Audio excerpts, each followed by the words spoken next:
السلام عليكم ورحمة الله تعالى وبركاته، والصلاة والسلام على رسول الله، وأهلا وسهلا بكم إخوان الكرام من جديد. اليوم إن شاء الله سأتكلم إن شاء الله عن دواء خاص بالالتهابات المعوية. سبق وأن تكلمت عنه، لكن أحببت أن أطرحه لكم مرة أخرى وبتفصيل مختصر، لأنه يصلح للعديد من الأمور، يستعمل كوقاية وكعلاج في نفس الوقت. جار ميكرو، هذا الدواء هو عبارة عن مساعد غذائي على شكل كبسولات صغيرة مسحوق، ملائم للاستعمال خلال المعالجة الوقائية الأسبقية ضد التهابات المعدة والأمعاء، ولتحفيز فعالية نظام المناعة.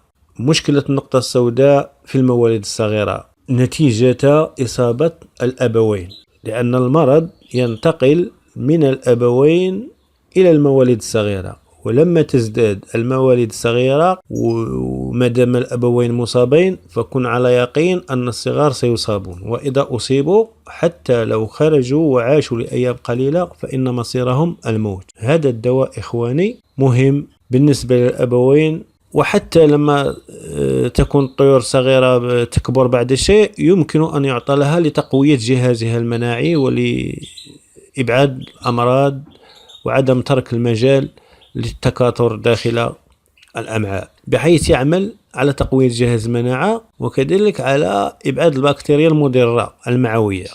طريقة الاستعمال إخواني الكرام من 30 إلى 40 جرام أو 3 إلى 4 ملاعق مخلوطة مع 1 كيلو من الطعام أو الباطي من 5 أيام ل7 أيام لمرة واحدة في الشهر.